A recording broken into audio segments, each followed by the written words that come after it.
talents changed, a new spell added, and more love put into Affliction made it one of the funnest spellcasters to play in Shadowlands. Sure, it's top of the meta. Sure, it's engaging, but can you play it right? Well, get them talents, rotation, legendaries, and covenants, and more for our basic Affliction Warlock guide. What? No mention of more dots, more dots, more dots, more dots, more dots, more dots. No, man, that's so old. Just come on. 50 DKP minus.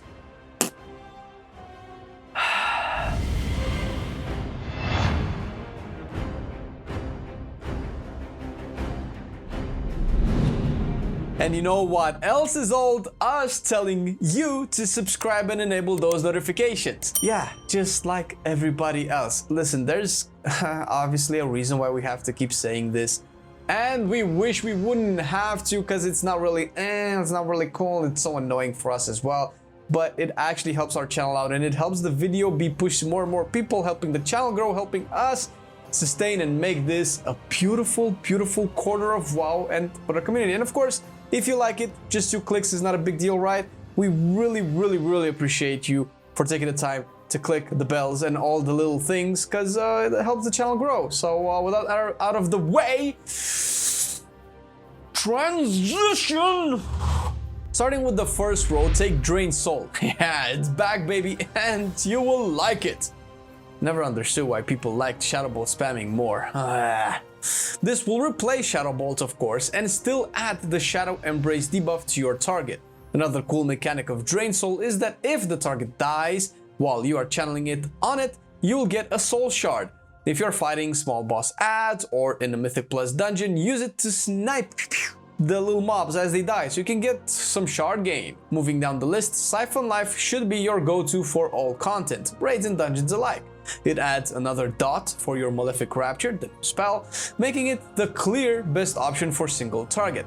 Other than that, it's the same old dot you knew, damage and healing. The synergy will probably be the thing you really want from this one, although the damage is nothing to scoff at, almost a full corruption's worth. Alternatively, in large AoE fights, Absolute Corruption can be a better option. It's hard to gauge this one because the value of it comes from not having to spend globals on casting Corruption, freeing you up to either double dot or simply spam more spells. Of course, okay, it has 15% more damage on Corruption. Okay. This talent works really well in Mythic Plus when your group pulls large packs consistently, which again is reliant on your group. We would still recommend Siphon Life. Next row is the survivability row. As a default option, you go with Burning Rush. This spell lets you have a burst of movement speed on demand while draining your life. You can essentially keep it up for as long as you like, but there are really no mechanics in either raids or dungeons where you need a burst of speed for that long at once. Not to mention, you losing HP is not ideal in the first place. If mobility is not an issue, Demon Skin would be a better option. This one actually gives you decent tankiness through the absorb it provides to your Soul Leech passive. You essentially sacrifice your opportunity for mobility for more tankiness. Next up, another good all-rounder is Phantom Singularity in both raids and Mythic dungeons. It's the best single target and multi-target option on the road. It synergizes with Malefic Rapture by providing you with an extra damage over time effect. In Mythic Plus, you can still go for Vile Taint, although you are reliant on the tank keeping the adds in the AoE as you're casting it, which in the current meta might not be the best option since they kite so damn much. Does more damage the more targets you can stack up for sure, and with a short 20-second cooldown, it will literally be there for every pack, and it's a little bit more engaging, but does cost a shard. An alternative in dungeons is also Sow the Seeds. It helps spreading corruption short, and it also adds the detonation damage to the pack, which is not something to dismiss. It seems to be a simpler way to approach dungeon packs where you don't worry too much about damage windows like Phantom or Taint. The fifth row boosts your utility and crowd control capabilities. The most solid option here is Mortal Coil, but really, you can pick whatever you want as long as you can actually use it efficiently. Mortal Coil can take one mob out of the equation, which isn't always the best if it runs into another pack. but you can use it for the instant heal only, which works on bosses and targets that cannot be crowd controlled. Moving on, take Hunt for raids and generally single target priority damage, which happens in Tyrannical Keys all the time. It increases your damage to the target by 10%, and if managed properly, you can maintain it on your main target 100% of the time. Thing is, this doesn't really translate into AoE damage. For that, you can opt for things like Dark Color, which is a new talent added in Shadowlands. Taking this one makes your Dark Glare align with Dark Soul, and in Mythic dungeons makes your damage profile burst every 2 minutes. This also matters based on your group. If you are starting off and mainly pugging, pick Dark Color and don't give it another thought. But if you are in a group with heavy AoE blasters, Fire Mage and Unholy Decays, going for Haunt instead to boost Pride and boss damage can be well worth it. And lastly, the old reliable Dark Soul Misery will be your go-to. If you haven't played Affliction before, this bad boy gives you 30% haste for 20 seconds, essentially an extra bloodlust. It outputs crazy amounts of damage, seeing as how dots scale really well with haste, in that their damage is dealt in a shorter amount of time. The other options are just underperforming, and unless the devs buff them in any way or make a legendary that can take advantage of them, you will likely be stuck with Dark Soul for the foreseeable future.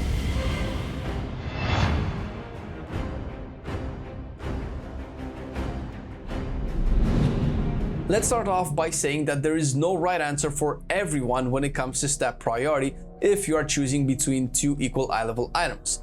Stats scale off each other in one way or another, some with a stronger synergy, some without. The more you have of one stat, the more the others will be better for you. Intellect is the best one right now. This means the higher eye level item will be the correct one to equip at any time. Haste and Mastery are close to each other and the best secondary stats with crit and versatility at the bottom. You can follow this priority if you're also keeping in mind that stats start to have diminishing returns after like 30-35% of each, meaning at one point you may have to dip into crit and verse, although likely not this patch. But if you really want to know what the best item is, or the best stat to equip, or enchant, or so on, you will have to sim yourself with tools like raidbots.com, which actually have a pretty easy and straightforward website to use. In keeping with the stat priority recommendation, your weapon should go with Celestial Guidance for an all-around boost in your damage for both raids and Mythic plus dungeons. Sinful Revelation might sim better in single target, but on anything more than that, you will start to lose out on its value and Celestial Guidance will come up ahead. Your chest will get Eternal stats and a heavy Desolate Armor kit if you're pushing content. The extra stamina doesn't hurt, especially with your Soul Leech passive. Use Eternal Intellect on your bracers, and for another boost in tankiness, Fortified Avoidance on your cloak. The constant AoE trickles of damage in both Nathria and the Prideful Affix party-wide damage ticks makes Avoidance a really good defensive stat. A good all-around potion to use in all scenarios will be the Potion of Spectral Intellect, but you can always replace it with Potion of Phantom Fire if your aim is to do single target damage more than anything, and vice versa with Potion of Empowered Exorcism for AoE. Always good to have is a Spiritual Healing Potion on hand, cause, you know, damage taken and stuff. The flask is fairly obvious, Spectral Flask of Power of course, and for your weapon use Shadow Core Oil, which syncs well with Phantom Fire and Exorcism potions if you do decide to go with either one of the two. As long as Haste is your main secondary stat, go with Quick Jewel Cluster for your sockets and Tenet of Haste for your ring enchants. But feel free to replace them with their Mastery counterpart or any other secondary stat for that matter, if and when they become better than Haste of course. And in closing with what's the most important, it's not food. The Feast of Gluttonous Hedonism will surely be your best bet since Intellect is king, but you can always replace it with Tenebrous Rose Crone Aspic for the haste or Iridescent Ravioli with Applesauce for mastery.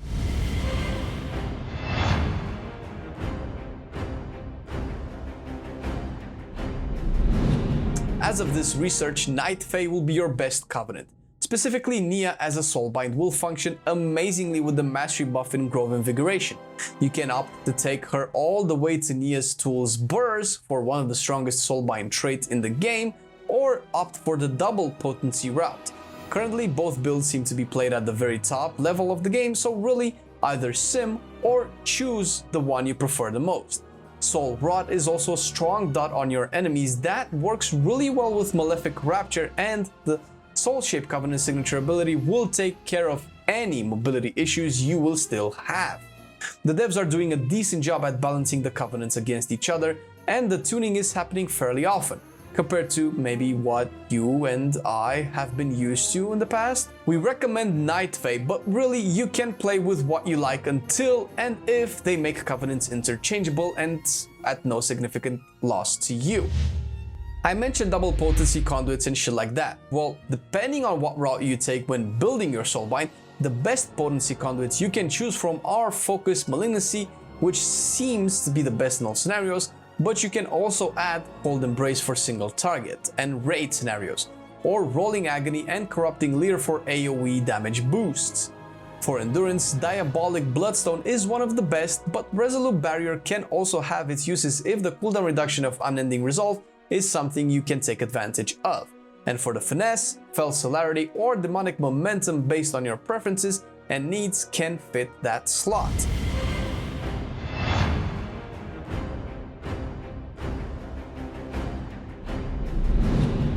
Trinkets are a debatable objective. It depends heavily on what you want to do in the game or more what you are willing to do. You can obviously find all the trinkets simmed at bloodmallet.com or herodamage.com, or you can opt for some more specific ones. Some of the best trinkets seize Kabbalist Hymnal from the raid, but this one drops a bit too late into the raid to rely too much on it at it being at a high level, albeit being a very strong option. Soul Letting Ruby is a great option as well, and either one of these two can be paired with Imperial Ordnance for a double on-use trinket setup for bosses like Sludgefist, or usually for 10 seconds of massive burst damage. If you are okay with doing PvP for easy upgrades, which might not be a thing now with Valor points, the Sinful Gladiator's Badge of Ferocity and Insignia are really good haste boosters and crit boosters as well, although you're not really interested in the crit, but with the Intellect procs, which will be your main goal. Right now, the best performing legendary in all content is Relic of Demonic Synergy, which is also a generic Warlock legendary, meaning you can use it for demonology and destruction if you want to off-spec. Regardless of how it performs for those two, for Affliction, the extra 10% damage buff with a very high uptime is really good and hard to replace. There are other options that people seem to use, especially with 905 and the legendary changes there. Options like Perpetual Agony of Azure, which can be good if you want more Soul Shard generation, or Sacrilash's Dark Strike, the old Legion effect that boosts corruption damage more and provides a slow to the affected targets, are options as well. This last one can be good in fights like Sun King or Mythic Plus scenarios. Although these last two seem to perform decently for top afflictions, we still recommend the Relic of Demonic Synergy, or just Sim, the one that you want to use.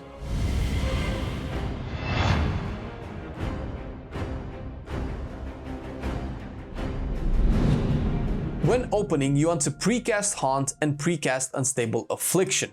Follow it up with Agony, Corruption, Siphon Life, Drain Soul until 3 stacks of Shadow Embrace. Pop Phantom Singularity, pop Dark Soul, use Soul Rot, Dark Glare with your trinkets, spam Malefic Rapture, and that's kind of it. The ideal is to pump as many of your dots, well actually all of your dots in, and extend them all with Dark Glare and just spam that Malefic Rapture. It's pretty straightforward. As a priority in single target when playing Affliction, your mindset should put Agony at the top of the list for that Soul Shard generation. Next you have Corruption, Unstable Affliction, and Soul Life, with making sure you can maintain all of these dots on your target at all times, while keeping up all 3 stacks of Shadow Embrace with Drain Soul. Dark Soul Misery on cooldown is going to be casted next, unless you'll not lose a cast during the fight if you can align it with Summon Dark Glare. Malefic Rapture if you are capped on shards. Cast Haunt on cooldown, also Phantom Singularity on cooldown, paired ideally with Soul Rot for that 1-minute burst. Cast Malefic Rapture during Phantom Singularity windows. And lower down the list, make sure to prevent capping Soul Shards with Malefic Rapture. Use Drain Soul as a filler, and that's about it. When casting Summon Dark Glare, make sure your goal is to extend the duration of, as ideally all of your dots or as many as you can on the target without keeping the cooldown idle on your bars at all. The most ideal way to spend shards is to save them without capping them and dump all of them in a Phantom Singularity window with Malefic Rapture while all your dots are already ticking on the target for maximum synergy. Or Dark Lair windows, but you get the gist. In AoE, the priority sees Agony and Corruption being kept on as many targets as you can for those dots and Soul Shard generation, with Dark Soul Misery at the top of the list right below these two with Dark Lair as well. Also, you can keep up Corruption on 3 or more targets with the Seed of Corruption spell, which costs a Soul Shard by the way. Maintain a stable affliction on your main target, prevent capping on shards by using Malefic Rapture, cast Phantom Singularity and spam Malefic Raptures while in its window, cast Drain Soul as a filler, and that's about it. The AoE rotation is not a straightforward one though and can change based on your number of targets, your shard situation, when you need to pop cooldowns, and as a consequence, save shards to be dumped in a high DPS window like Phantom Singularity or Dark Soul. So we covered pretty much the basic rotation that should work in most cases for you if you want to go with the talent build that we suggested. There is more to be developed when it comes to your Affliction playstyle. Shout out to the Council of the Black Harvest where you can find updates and advanced details to boost your play to the next level. Also online guides where you can find more details about more intricacies of the rotation and how to manage your cooldowns. Guides written to Motoko, who we would like to personally give a big thank you to him and Not as well for taking the time to help us understand Affliction and provide you with accurate information. You can find both of them on the Warlock Discord with links to their online work as well. And all of this will give you a lot more in-depth look at Affliction, more than what we can showcase in our basic approach to the spec. Thank you to the patrons as well for supporting the channel and being with us in these trying times, because YouTube is seeing some dark times for World of Warcraft content creators, so we definitely appreciate your help and it does not go to waste. And if you're a dear viewer, like our videos and you like our content and you want to support us a little bit more, the link is down below. Obviously it's not required, but it helps out. Catch us on stream as well, where we have an amazing community that supports us, and we'll see you in the next video.